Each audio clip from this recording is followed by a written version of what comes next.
Kalau mereka mengalami ya tadi yang disebut ngorok tadi ya, ini kayaknya ya ngorok-ngorok biasa. Padahal ada efeknya. Waduh, apalagi terjadi pada anak. Itis karena ada proses infeksi atau proses inflamasi atau pembengkakan. Karena akibat dari pada umumnya karena alergi, paling sering pada anak-anak. Biasanya dia ditandai dengan batuk pilek berkepanjangan atau batuk pilek yang kumat-kumatan. Nah, terus ditandai dengan dia ngorok. Nah, sudah terjadi OSA itu sebetulnya sudah salah satu indikasi mutlak untuk dilakukan tindakan pembedahan atau operasi.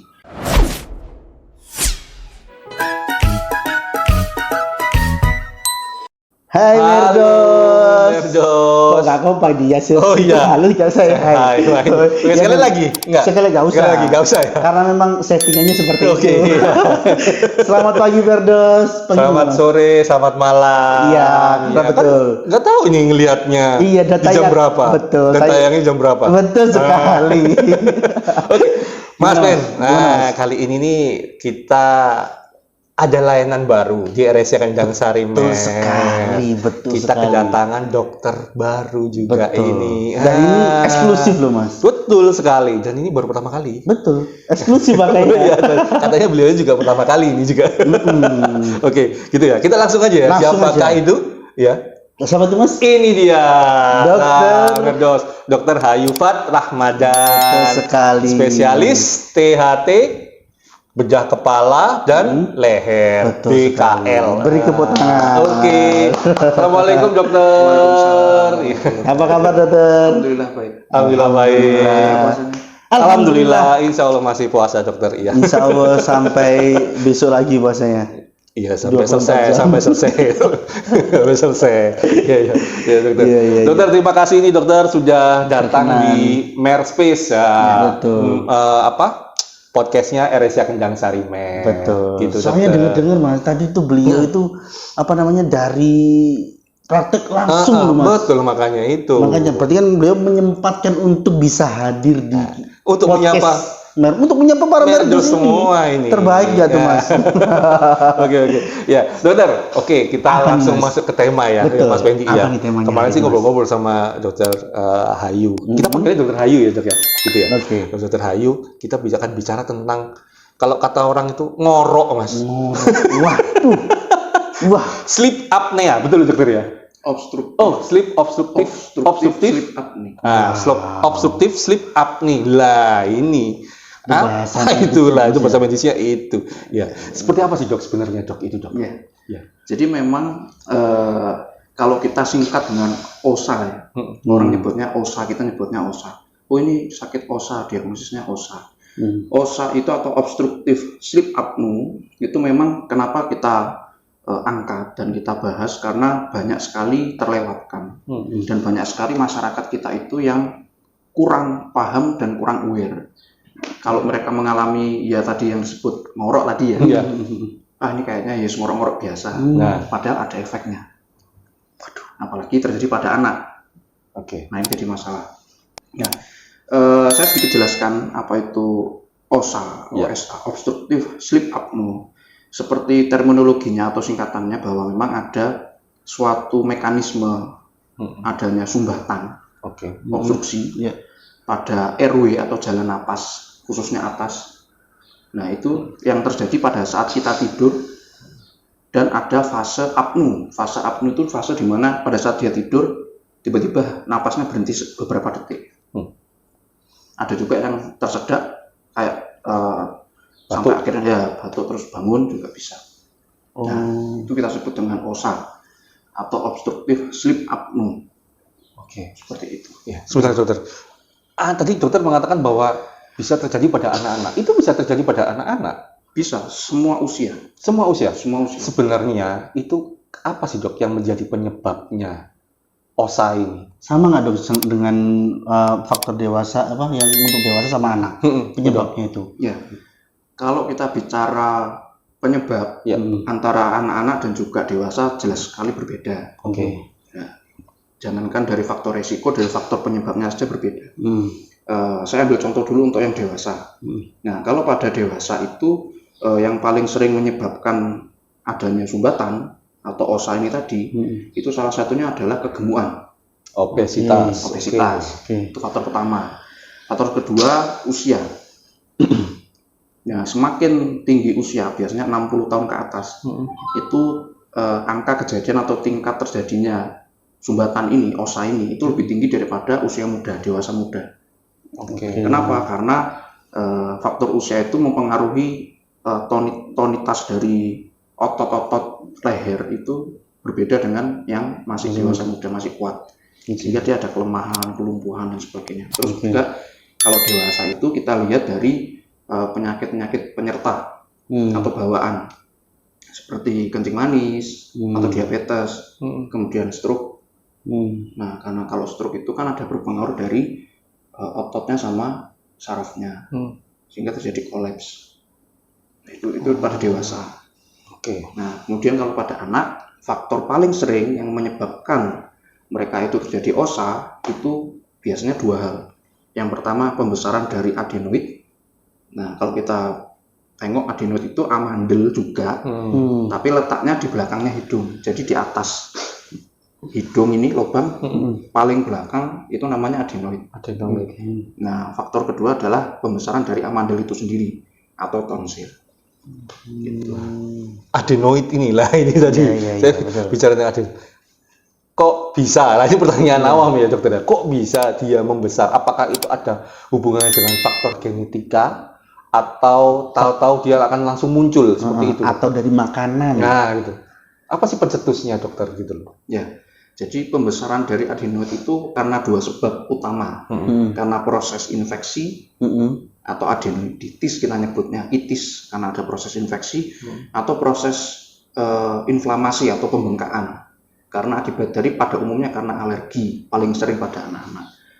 Biasanya dia ditandai dengan batuk pilek berkepanjangan atau batuk pilek yang kumat-kumatan. Nah, terus ditandai dengan dia ngorok, nah ini biasanya adenoidnya besar. Seberapa parah dok itu dok? Maksudnya jika ada yang terkena anak atau orang dewasa yang terkena OSA ini? Kalau kita bicara parah itu kan sebetulnya harus dicek ya. Dicek dengan secara objektif, ada pemeriksaannya. Kita lakukan pertama itu pemeriksaan namanya PSG. Tapi untuk anak kita jarang lakukan. Biasanya kalau pada anak cukup dengan endoskopi kita udah tahu kausatifnya atau penyebabnya apa. Tapi kalau untuk pada orang dewasa kita perlu untuk lakukan PSG, polisomnografi namanya. Nah, itu jadi untuk merekam aktivitas otak, kemudian aktivitas ototnya dengan posisi pasiennya tidur. Oh gitu. Ya, itu untuk menilai positif tidaknya dia kena OSA. Pertama itu. Yang kedua, kita evaluasi atau kita nilai derajatnya. Ada ringan, ada sedang, ada berat. Nah, setelah itu baru kita cek lokasinya yang menyebabkan dia tersumbat di area mana. Kalau untuk anak tuh, kalau misalnya ini banyak yang berdus kurang paham ya. Jadi kayak dibiarin gitu loh Mas untuk kalau misalnya resikonya apa kalau memang tidak diobati itu apnea itu apa Mas tadi Mas? OSA itu kalau misalnya pada anak itu misalnya dibiarkan aja dok, nanti resiko terburuknya apa dok? Kalau pada anak ini memang lebih kita khawatirkan ya daripada dewasa. Kalau OSA ini berkepanjangan, tidak kita terapi, jelas pasti akan mempengaruhi fungsi tidurnya. Karena dia tidurnya tidak bisa deep sleep kita bilang. Nah, kalau tidak bisa deep sleep, efeknya apa sih ke depannya pada anak? Jelas yang paling berdampak adalah tumbuh kembangnya. Pertumbuhannya itu akan berpengaruh. Nah, kemudian yang kedua, daya pikirnya. Termasuk konsentrasinya, IQ-nya, itu bisa berpengaruh dari situ. Nah, faktor yang ketiga, ada perubahan struktur wajah. Kenapa? Karena anak kalau udah kena OSA, dia tidak bisa napas lewat hidung. Umumnya seperti itu. Dia akan napas lewat mulut. Jadi mulutnya buka gitu. Kalau itu berkepanjangan, dengan dia proses juga masih bertumbuh, struktur wajah ini akan berubah. Itu salah satu juga yang kita khawatirkan. Tadi dikatakan bahwa akan ada dampaknya saat anak itu bernafas. Berarti otomatis bukan hanya tidur aja yang akan berdampak ya dokter ya. Jadi bisa terlihat. Jadi saat mereka bangun atau tidak tertidur, itu bisa dilihat kalau mereka nafasnya ada sesuatu yang agak boleh dibilang agak janggal ya gitu ya. Seperti itu Pak Dokter ya. Kalau untuk yang derajat berat, Iya. sumbatannya kan kita bilang ada sumbatan parsial atau sebagian, ada sumbatan total. Kalau obstruksinya total, otomatis kan dia berat. Nah itu bisa kita lihat dengan kondisi dia bangun. Oke. Tapi kalau misalnya masih derajat ringan sampai sedang, biasanya dia akan muncul keluhan itu atau tanda-tanda gejalanya itu pada saat dia posisi tidur. Kenapa kok kita sebutkan dengan OSA, sleep ya? Jadi memang kejadiannya pada saat tidur, sleep. Kok bisa? Karena otot-ototnya, pernapasan dan sebagainya itu, RW-nya itu dia kolaps. Inti utamanya di situ. Itu sebenarnya tadi kan belum dikatakan juga penyebabnya apa sih Dok? Kok bisa dikatakan tadi sampai kolaps lah itu loh. Ya. Sampai ya itu tadi. Baik. Jadi perlu kita bedakan sedikit ya, bahwa ada yang namanya saluran napas atau RW, itu ada atas, ada bawah. Iya. Nah, umumnya kita bagi atas itu mulai dari lubang hidung kita sampai ke laring atau pita suara. Nah, kemudian trakea ke paru-paru itu masuk saluran nafas bawah. Memang ada yang membagi sampai trakea itu ikut atas ada, tapi kita ambil bahwa trakea ke bawah masuk bawah. Nah, kalau terkait penyebab sebetulnya dinamakan kolaps itu kan kalau kita lihat leher, leher itu kita anggap sebagai tabung, Ya. sebagai tabung gini. Ya. Nah, pada saat dia posisi tidur, di mana seluruh pelapisan inti utama atau dalam dari leher itu adalah suatu mukosa dan otot. Nah, kalau memang dia upaya tubuh untuk mempertahankan dari tonus ototnya itu kuat, normal, dia tidak akan jatuh. Tapi kalau dia ada masalah di sana, dia kolaps, jatuh. Sehingga lubang napas itu, saluran napas itu dia akan menyempit. Nah, terjadilah yang namanya snoring atau mengorok. Karena adanya turbulensi tekanan udara yang harusnya dengan lubang atau dengan rongga sekian, dia menyempit. Apa bedanya yang adenoid sama yang ini? Gondok tadi Dok ya? Ya. Jadi kalau kita kalau gondok itu tiroid. Tiroid. Ya, di depan. Oke. Tapi kalau gondongan, nah itu yang di pipi biasanya bengkak. Iya betul. Nah itu dari kelenjar parotis. Nah itu atau mams, parotitis namanya. Nah apakah ada korelasinya? Sebetulnya tidak ada. Tidak berkorelasi, kecuali memang kalau kayak di tiroid itu dia menekan, ya jatuhnya bukan osa tapi ya sumbatan jalan nafas. Beda lagi Dok ya. Beda lagi itu ya. kasusnya. Kalau untuk anak sendiri, bagaimana Dok penyembuhannya? Terapi kah? Atau ada pengobatan khusus kah? Atau gimana Dok? Apa harus operasi? Tadi dikatakan tadi dokter kan sempat menyampaikan bahwa ada terapinya lah kayak itu kan. Terapi memang seperti apa Dok kayak gitu? Jadi memang kalau kita bicara terapi, jelas kita harus berkaca dengan penyebabnya. Oke. Ya, karena masing-masing terapi pada pasien itu berbeda kondisinya. Walaupun sama-sama terdiagnosa OSA, tapi antara OSA pasien satu dengan yang dua itu berbeda. Ya, kita lihat contohnya pada anak paling sering penyebabnya karena alergi. Ya dia batuk, pilek, kumat-kumatan, akhirnya adenoid dan tonsilnya membesar. Nah, oleh sebab itu kita upayakan dulu dengan terapi yang non pembedahan. Kita redakan dulu dari pembesarannya atau alerginya itu. Kalau memang tidak bisa, baru kita lakukan terapi pembedahan. Nah, namun perlu kita garis bawahi bahwa terapi utama dari OSA itu sendiri adalah sebetulnya penggunaan CPAP, positive pressure airway, continuous pressure positive airway. Jadi dia pakai pasang alat kayak masker, diikat, pada saat dia tidur dia diberikan tekanan positif supaya jalan yang kolaps tadi terbuka. Itu prinsip utamanya sebetulnya. Nah, baru ke prinsip berikutnya adalah mencari kausatifnya. Kalau memang karena pembesaran adenoid dan tonsilnya tadi, ya itu yang ditangani. Itu penanganannya seperti apa Dok? Kalau yang pembesaran adenoid dan tonsilnya tadi itu, dengan minum obat secara rutin atau seperti apa? Atau ada treatment khusus atau mungkin latihan khusus mungkin ya gitu loh? Ya. Jadi kalau memang sudah masuk OSA, sebetulnya kalau untuk kasus tonsilitis sendiri atau hipertrofi tonsil itu kan ada kriteria untuk dilakukan kapan operasi. Nah, untuk adanya sumbatan jalan napas atau sudah terjadi OSA itu sebetulnya sudah salah satu indikasi mutlak untuk dilakukan tindakan pembedahan atau operasi. Namun ada beberapa orang tua pasien itu yang masih belum berani mengambil langkah operasi pembedahan, sehingga kita lakukan terapi non pembedahan. Nah, obat itu bisa kita lakukan pemberian konsumsi obat-obatan atau cuci hidung juga. Cuci hidung.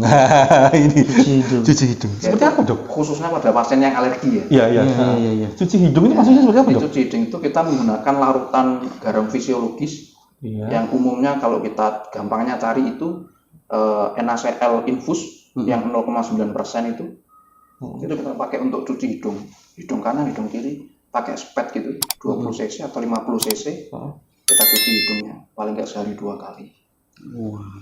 Itu saya pernah lihat itu, Dok. Maksudnya itu entah ya itu apa benar apa enggak, apakah sama ya? Kalau misalnya di medsos itu kan ada tuh kalau misalnya anak yang sering pilek atau apa, terus kayak dimasukin air gitu di hidungnya kayak gitu. Terus keluar apakah sebelahnya. seperti itu atau gimana? Terus keluar di sebelahnya kayak gitu. Nah itu yang perlu sebetulnya iya. Oke.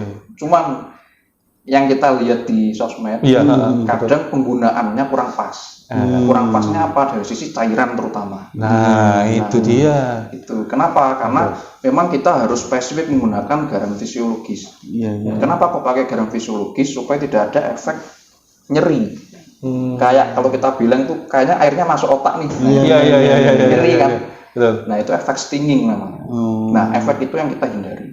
Makanya disarankan menggunakan larutan garam fisiologis. Udah gitu juga nggak bisa sembarang pakai air bebas, kan kotor.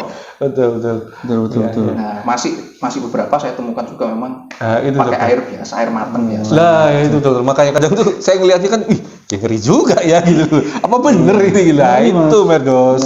Nggak boleh lakukan itu. Jangan, apalagi di bulan coba puasa. dulu. Iya. Iya betul dong. betul. Ya biar kita agak relax. Dan paling nggak konsultasikan dulu lah, Betul. apakah benar itu treatmentnya seperti itu gitu loh. Jadi nggak semuanya langsung dipakai begitu. Iya. Apalagi dipakainya di bulan puasa. Nah, ini. Kalau untuk dewasa sendiri Mas, Iya. rasa juga nih. Ya untuk pengobatannya tadi Dok, yang pertama kan faktor obesitas. Mungkin harus seperti apa? Harus olahraga atau harus apa Dok? Iya betul. Jadi memang selain pakai CPAP tadi ya, alat namanya CPAP yang pakai pasang masker itu, cuman sayangnya di Indonesia masih sulit kita mendapatkan itu dan biayanya agak mahal. Terus lalu? Jadi memang upaya lain yang bisa kita lakukan adalah memodifikasi lifestyle. Oke. Ya salah satunya adalah menurunkan berat badan. Oh yang berarti untuk yang masang sipet tadi itu untuk dewasa Dok ya? Oh anak-anak bisa. Anak-anak juga? Anak-anak bisa, itu untuk semua usia bisa, ada ukurannya. Oke. Gitu. Cuman memang tidak mudah kita dapatkan apalagi ya dengan BPJS belum ditanggung. Betul. Oke. Jadi salah satu cara untuk orang dewasa adalah menurunkan lifestyle-nya, gaya hidupnya, yaitu kalau obesitas berarti ya olahraga rek. Olahraga diet. Betul ya kan. Jadi lihat bawah nih. Oke lanjut Mas. Ya, terus satu lagi Dok, ini Dok. Tadi ya untuk orang dewasa. Saya pernah juga melihat itu orang ngorok itu kan ada kayak alat kayak yang penjepit gitu Dok. Itu tuh seperti benarnya apakah juga seperti itu yang apa? Yang dokter bilang yang spacer airway tadi loh. Ya, jadi beda. Itu namanya spleen nasal. Yang dijepit di sini kan? Iya betul. Iya. Spleen nasal itu apakah kita bisa bilang ada fungsinya? Ada. Tapi apakah satu-satunya? Tidak.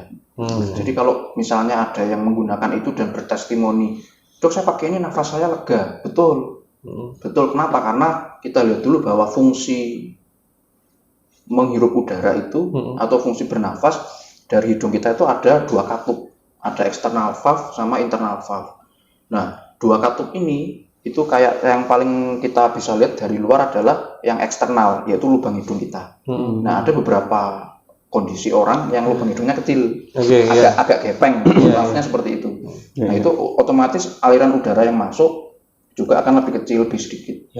Nah, kemudian di belakangnya lagi dalam itu namanya internal valve, ada katup bagian dalam. Nah, itu yang membuat struktur rongga hidung itu bisa mengecil, mengembang dan sebagainya. Nah, penggunaan alat itu untuk buka. Jadi dia otomatis ngangkat yang bagian lunak ini, hidung kita diangkat. Jadi otomatis dia akan lebih lebar. Otomatis udara akan masuk lebih longgar. Lebih longgar. Nah, oleh sebab itu beberapa kasus itu bisa dipakai, Betul. monggo-monggo saja. Tapi ya itu tadi, kalau penyebab osanya itu misalnya karena pembesaran dari katup yang lain kayak konkanya membesar, konka hidung itu, atau ada bengkok di dinding septumnya, atau misalnya ada pembesaran adenoid tadi, ya nggak bisa pakai itu. Jadi Bisa asal tahu dulu faktornya betul penyebabnya. Itu nggak Oke. langsung dipakai aja. Boleh tuh, itu kan disempat kita mas. Iya betul, dijepit gitu Dok ya, kayak dijepit gitu sih gitu. Ada kok apa itu kalau di medsos itu. Ya. Oke dokter, menarik sekali ini sebenarnya kalau kita bicara OSA ini. Betul. Kalau misalnya dokter, apa namanya, kayak pilek yang berkepanjangan atau buntu sebelah, itu ngaruh nggak sih dok? Untuk ya kalau pada waktu tidur tuh ngorok juga faktor gitu. Jadi kalau menyebabkan buntu berpengaruh. Tapi apakah itu juga akan menjadi OSA? Belum tentu. Karena yaitu tadi kriteria OSA adalah dia dalam posisi tidur, ada sumbatan, dan ada fase apnunya. Paling nggak 5 kali dalam 1 jam atau beberapa jam. Jadi ada fase dia henti napas lah kita bilang. Apnu itu henti napas. Oh gitu. Jadi kalau orang tidur kan nafas tuh. Nah disebut dengan apnu itu ada fase beberapa detik dia napasnya berhenti. Nah kemudian dia nafas lagi. Nah itu namanya apnu. Nah, itu yang disebut dengan OSA. Nah tapi kalau tadi pilek, betul kan sumbatan tuh dok ya? betul. Itu namanya ada sumbatan. Iya. Memang ada sumbatan. Tapi bukan berarti dia OSA. Enggak. Oke. Karena Dok, ada pileknya begitu. Dok tadi katakan dokter bahwa ada fasenya ya untuk apne tadi ya dok. Paling tidak berapa? 5 kali dok ya? Iya. 5 kali saat Tidur. berhenti nafasnya itu seperti Ya itu. ada fase 5 kali dalam 1 jam. Ada yang mengatakan seperti itu, ada yang lebih bilang bisa. 1 jam itu bisa 5 kali berhenti nafas seperti itu. Dan berhentinya berapa lama? Wah itu dia. Nah, itu macam-macam. Ada yang bilang beberapa detik aja, mungkin ada yang 3 sampai 5 detik, kemudian nafas lagi. Biasanya sampai tersedak gitu loh mas, kalau bisa tidur terus ada orang tahu-tahu tersedak lah itu mungkin bisa jadi ya, mungkin bisa jadi seperti itu dia masuk di fase apna tadi itu. Oke. Gitu. Udah mulai Jadi mulai ya, saya mulai bayangin ya gitu. Nggak tahu nih, kan kita tidur mas, kita mana tahu kita ngorok. Yang tahu pasti orang sebelahnya kan. Sebelahnya. Gitu. Nah makanya ini harus. Nah itu jadi jangan obesitas. Olahraga. Pikiran nih. Pikiran. Iya. Selain obesitas dok, apalagi itu dewasa tadi mas? Faktor usia. Ya, faktor jadi yang sudah 60 tahun ke atas atau lansia, itu juga angka resiko terjadinya OSA cukup tinggi. Terus kemudian adanya penyakit bawaan atau penyakit yang mendasar, komorbid. Seperti yang paling sering itu kencing manis sama stroke. Ya kalau stroke kan pasti kan ada otot-ototnya mulai melemah ya dok ya. Betul. Seperti itu ya. Kalau udah faktor usia tuh gimana penanganannya tuh dok? Ya kita ada istilahnya terapi rehabilitasi atau exercise. Itu salah satunya mungkin posisi tidurnya. Kita jangan terlentang kalau sudah seperti itu, miring. Itu faktor tidur juga menentukan dok. Menentukan. Faktor posisi tidur maksudnya. Iya, karena kolapsnya dia ke belakang, jatuh ke belakang. Oke. Jadi dinding leher itu kan otot-otot faring kita nyebutnya itu bisa kolaps dari samping, bisa kolaps dari atas. Nah, yang paling sering dari kolapsnya itu atas karena ada faktor lidah juga. Jadi lidah itu bisa jatuh ke belakang. Pada saat lidah itu jatuh ke belakang, ya terjadilah sumbatan. Makanya salah satu saran kita ke pasien adalah kalau pada dewasa, terutama yang lidahnya besar, kita suruh tidurnya agak miring. Kalau memang nggak mau pakai operasi ya, karena kalau pakai operasi ya jelas harus dikecilkan, direduksi kita nyebutnya. Apanya dok? Belakang lidahnya. Belakang lidahnya. Dioperasi. Iya, direduksi, dikecilkan. Itu kalau untuk yang fase yang berat tadi itu dok ya, seperti itu ya, sampai penanganannya harus tindakan operasi seperti itu. Iya, ada tergantung penyebabnya. Iya, betul. Wow. Ngeri juga ya. Ngeri juga nih. Bahasanya simple tadi ya, ngorok gitu, tapi ternyata seperti itu. Bisa sampai ke sana, Banyak sini, sekali. sini, faktor-faktornya ya. Ngeri juga nih. Jadi kadang kan ada kan kok seperti orang umum kan ngorok, wah biasa kecapean kayak Nah, gitu. iya betul. Saya mau bertanyakan itu. Nah, kayak apa-apa kecapean kayak gitu. Apakah itu juga Apa gitu? ngaruh tuh dok? Karena Iya. kecapean Iya. banget nih. Akhirnya tidurnya ngorok karena kecapean makanya pulas gitu. Iya. Ngaruh nggak itu? Sangat berpengaruh. Oh. Sangat itu kalau tidak sampai tahap apnu ya. Iya. Walaupun ngorok memang kan snoring itu bisa terjadi kapanpun dan bagaimanapun kondisinya. Walaupun tidak sampai tahap osa atau apnu, ya itu juga sebetulnya problem atau masalah kita. Nah, cara paling gampang yaitu posisi tidurnya dirubah Oke. atau kepalanya agak dinaikkan begini. Oh. Nah, itu untuk melonggarkan daerah bawah leher. Oh, Jadi kepalanya agak dinaikkan. Nah, tidak pakai bantal. nggak pakai bantal Ya, jadi tidur terlentang, kepalanya agak dinaikkan. Coba misal nih, kita ada orang sebelah kita tidur, posisinya ngorok, terus dia terlentang seperti itu, bantalnya diambil, kepalanya agak dinaikkan, ditarik ke atas. Jadi agak supaya dia Jangak lah ya. Iya. Kan berarti di lehernya sini agak ditambahin gitu biar gini. Bukan, Nggak usah. diambil. Kepalanya aja ditarik. Bisa Jadi dia juga. posisi tidur terlentang, tanpa alas, tanpa bantal, terus kepalanya dinaikkan dikit. Bisa gitu tuh tanpa Bisa. Relax bukan ya? Bukan. Kretek Enggak, gitu, relax. bukan. Atau kita nyebutnya dengan istilah head tilt. Head tilt, ya. Head tilt. dongak. Oh iya iya. Jangan. Bisa orang ini. Itu bisa, nanti ngoroknya hilang. Oh. Dalam beberapa kasus yang memang karena jatuhnya lidah terutama itu akan biasanya berkurang ngoroknya atau hilang. Ngorok kalau tidur miring itu akan hilang, bener tak dok? Iya itu salah satu salah satu manuver atau cara yang kita ajarkan ke pasien. Jadi bukan utama ya sekali lagi kita garis bawahi karena terapi utamanya adalah CPAP untuk yang memang tegak dia osa. Terapi kedua adalah kausatifnya apa penyebabnya. Nah tadi metode-metode tadi adalah kita ajarkan juga ke pasien untuk membantu meringankan keluhan yang terjadi pada pasien, terutama yang lidahnya jatuh, posisi lidahnya jatuh ke belakang atau lidahnya agak besar. Agar salah satu untuk memperbaiki kualitas tidurnya juga dokter. Iya, seperti jelas. itu ya. Kalau dengan dia ngorok, dia nggak bisa tidur dalam. Iya. Nyenyak gitu dong nggak bisa. Nggak nyenyak pasti. Tips-tipsnya. Ya kalau misalnya obesitas pun kalau misalnya miring tetap aja dok ya. Kalau kolapsnya dinding samping dari leher atau faring, sebetulnya kurang bermanfaat memang. Tapi boleh dicoba.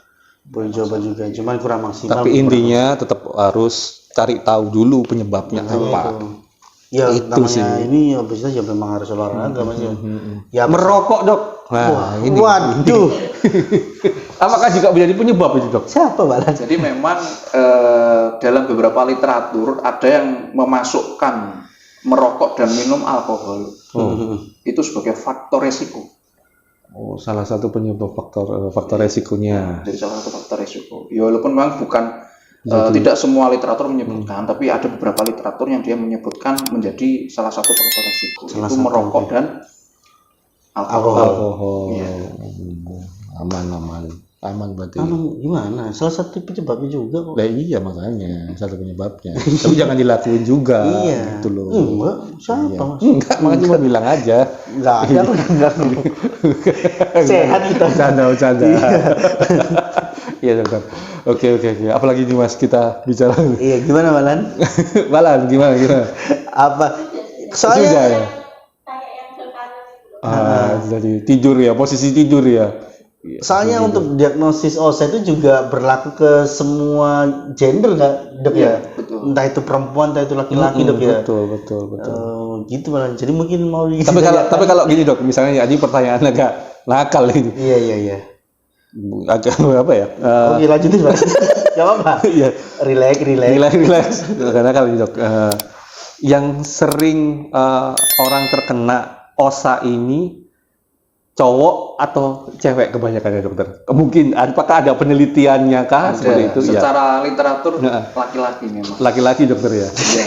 Kenapa kalau Langsung gini ekspresinya Mas. Iya, iya, Mas. iya. Lagi-lagi. Apa tuh, Dok? Karena- Penelitiannya. Karena memang kalau diukur dari Bentuk leher. lingkaran leher, Iya. itu memang sangat berpengaruh di sana, ada perbedaan antara laki-laki dengan perempuan. Oke. Dari situ. Terus kemudian kita bisa lihat juga sebetulnya selain obesitas, kita lihat dari lehernya. Kenapa kok obesitas itu berpengaruh dari salah satu faktor osa. Itu selain karena penumpukan lemaknya cukup tinggi di daerah leher, rata-rata orang obesitas lehernya lebih pendek. Oh, ya. Sebetulnya kalau kita lihat dalamnya itu lebih sempit nantinya. Iya. Oke. Kita gini kerasa ya Mas. Biar agak tinggi sedikit. Biar agak ya. tinggi sedikit. Relax. Oke, dokter. Siap. Wow, pembahasan ini ini kelihatannya aja loh Mas. Iya. Sepele ya menurut. Sepele. Pasti medis-medis Iya, juga. pasti Berpikirannya- biasa ngorok, Iya. capean kayak gitu kan. Padahal Tapi banyak kok setiap faktor. hari gitu kan ya. Setiap hari dan terus Dan menerus. berulang gitu ya. Itu juga harus dikonsultasikan loh. Apalagi mungkin salah satu yang menjadi warningnya selain ngorok adalah terjadi apnea tadi Mas. Ya, itu ya Dok ya. Iya. Apnea tadi Dok ya. Itu ya. Nah, Jadi Biasanya orang osa itu siang harinya itu dia akan merasa lebih capek, sering ngantuk seperti itu. Kalau pada anak-anak sekolah itu konsentrasinya dia menurun. iya Anak-anak yang juga. sering kena osa itu. Iya lagi. itu ya. Iya. Karena tidurnya tidak Iya. efektif, tidak hanya. Oh, Tapi terkadang kan ada Dok yang ngorok nih gitu, udah ngorok ya. Terus habis itu paginya itu bangun, dianya itu bilangnya itu "Wah, seger, saya merasakan seger apa segala macam. udah enak. Apa iya kayak gitu Dok? Ini kan berarti bukan osa. Berarti bukan osa itu ya kalau kayak gitu. Penyebabnya. Ya? Kalau Tapi dia ada memang faktor. osa, Udah pasti itu ya ya Dok ya. pasti tidurnya dia tidak akan berkualitas, tidak akan efektif. Tapi berarti tetap ada faktor lain Dok ya. Ada faktor lain. Kenapa dia sampai ngorok Tetap itu ngorok, tadi? meskipun Iya, merasa betul, segar. betul. Makanya tadi kan snoring. saya sampaikan coba kalau yang mungkin bukan osa bisa dibantu tadi tanpa alat. Bantalnya tanpa Terus pakai kepalanya bantal. dinaikkan ditarik itu. Iya. Gitu. Bener juga. Iya lagi. Karena kenapa osa itu sendiri dia menurunkan kadar oksigen yang masuk. Makanya dari penilaian PSG itu tadi polisonografi itu salah satunya juga kita dipasang oksimetri untuk mengukur kadar saturasi oksigennya. Iya, betul. Nah itu kalau saturasi oksigennya turun pada pasien penderita osa itu kan berpengaruh pada otak. Iya. Nah, tuh Bardos. Jadi ini osa ini bisa untuk semua gender dan bisa untuk dewasa dan anak-anak juga dokter ya yang Bisa terkena itu juga. Nah, pingin tahu ini anakku Iya. nah ini ya langsung aja Konsultasikan dikonsultasikan. dulu, Kebetulan gitu. Erisa Kendang Sari Nah, ini sudah ada. dokter spesialis THT. Betul. Ya. Dokter Hayu ini. Betul. Nanti bisa langsung ke Erisa Mer konsultasi dengan dokter Hayu. Jadwalnya bisa lihat di website nih. Betul. Nah, di media sosial kita atau ya. bisa nanti hubungi customer service kita. Ya. Di nomor ngasih kerjaan dia. Oke. Edit ya. Iya, Gitu iya, ya. iya. Bisa lihat di media sosial kita. Iya betul. Gitu. Bisa ada di sosial media kita.